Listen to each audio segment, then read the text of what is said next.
السلام علیکم ورحمۃ اللہ وبرکاتہ۔ آپ ہمیں یہ بتائیے کہ نبی کسے کہتے ہیں اور انبیاء کے تعلق سے کیا عقیدہ رکھنا چاہیے؟ وعلیکم السلام ورحمۃ اللہ تعالی وبرکاتہ۔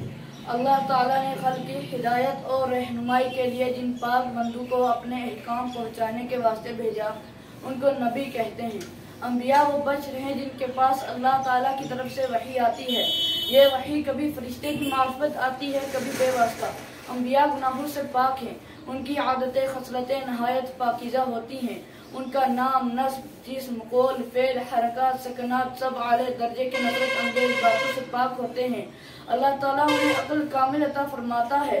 دنیا کا بڑے سے بڑا عقل مند ان کی عقل کے کروڑویں درجے تک بھی نہیں پہنچ سکتا۔ انہیں اللہ تعالیٰ غیب پر مطلع فرماتا ہے۔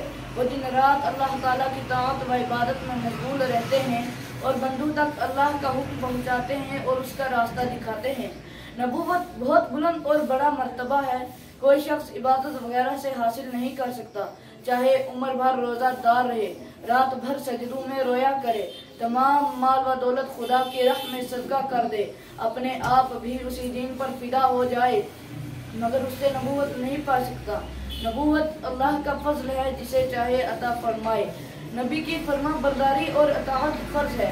انبیاء تمام امت سے افضل ہیں، ان کی تعظیم و توقیر فرض اور ان کی ادنا توہین یا تکذیب کفر ہے۔ آدمی جب تک ان سب کو نہ مانے وہ مومن نہیں ہو سکتا۔ اللہ کے دربار میں انبیاء علیہ السلام کی بہت عزت اور مرتبت ہے، وہ اللہ کے پیارے ہیں۔ ان انبیاء میں سے جو نئی شریعت لائے ان کو رسول کہتے ہیں۔ تمام انبیاء اپنی قبروں میں زندہ ہیں جیسے دنیا میں تھے۔ ایک آن کے لیے ان پر موت آئی، پھر وہ زندہ ہو گئے۔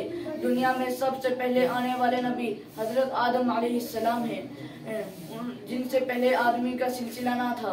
سب سے پہلے اللہ تعالیٰ نے حضرت آدم علیہ السلام کو بے ماں باپ کے اپنی قدرت کاملہ سے بے ماں باپ کے پیدا کیا اور اپنا خلیفہ بنایا اور علم اسمائی عنایت کیا۔ ملائکہ کو ان کے سجدے کا حکم دیا۔ تمام انہی سے انسانی نسل چلی، تمام آدمی انہی کی اولاد ہیں۔ حضرت آدم علیہ السلام سے لے کر ہمارے آقا حضور سید عالم صلی اللہ علیہ وسلم تک اللہ تعالیٰ نے بہت نبی بھیجے۔